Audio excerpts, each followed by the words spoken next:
Hello, welcome back to another video. My name is Gemma.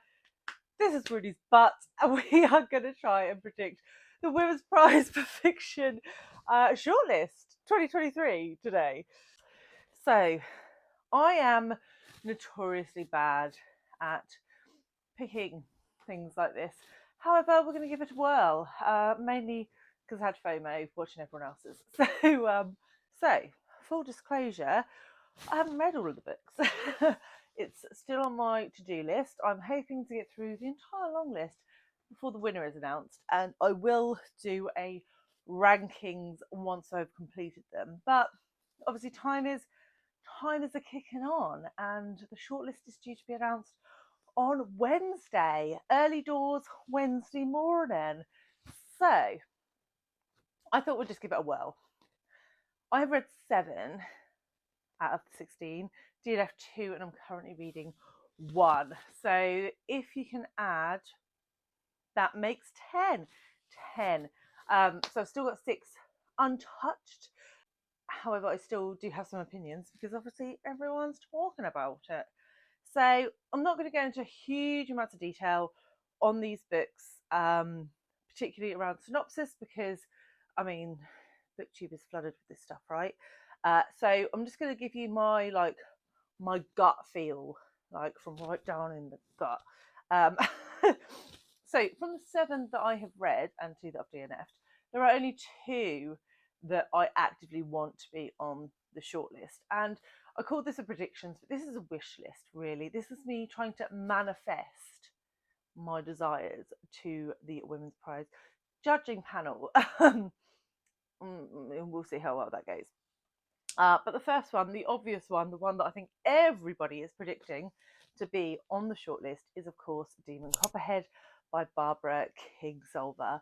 I literally finished this like a few days ago, and it's a good one. It's a good one. This is my second Kingsolver novel. I have adored both, so she's heading very much into the realms of favourite author. But this was hands down the best first-person narrative I have ever read. Demon as a character, I just loved him.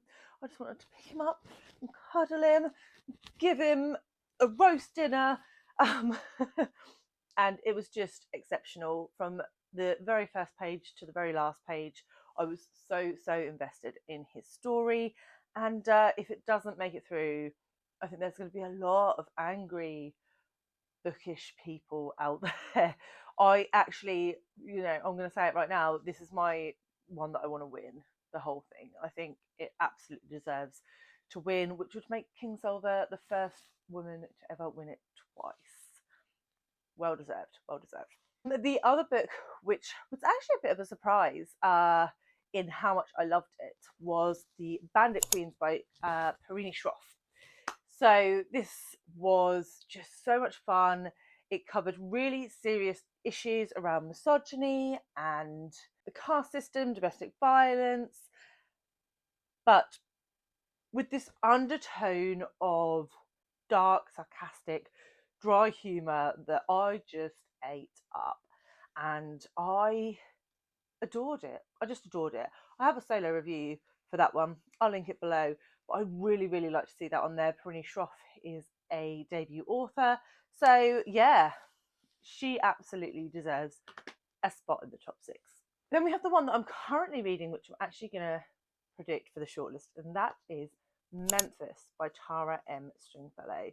So this could be somewhat of a controversial choice because Stringfellow has not conducted herself with much grace when it comes to reviewers, and I fundamentally disagree with that. However, I am trying to think about the books subjectively, what they're covering, the issues that they're covering, and Memphis, without a shadow of a doubt, is covering very important topics around generational trauma and abuse again, and also the strength of women. And if the Women's Prize doesn't celebrate a book that is celebrating the strength of women, then what is it doing?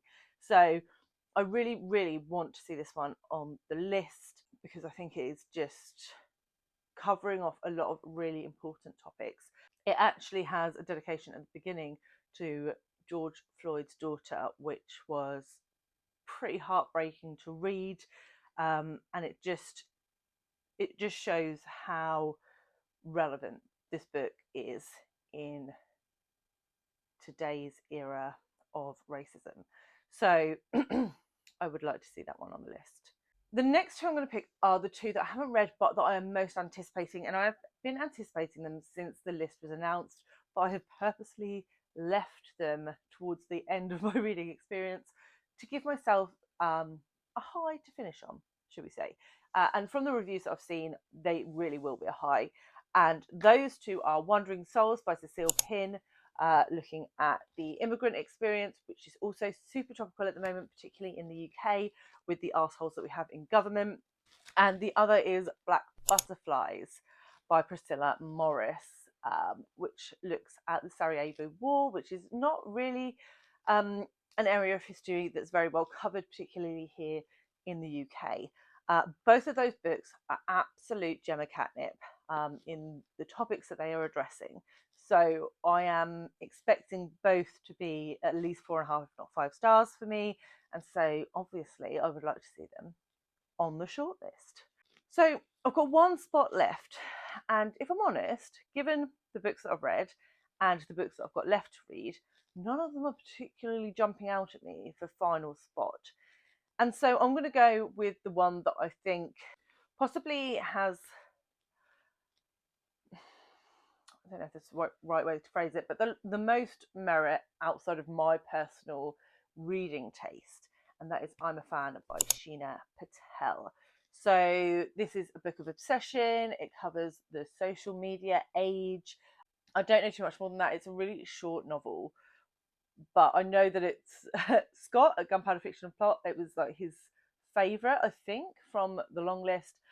It's got very polarizing reviews, but I think in a way that's what's going to elevate it into shortlist territory.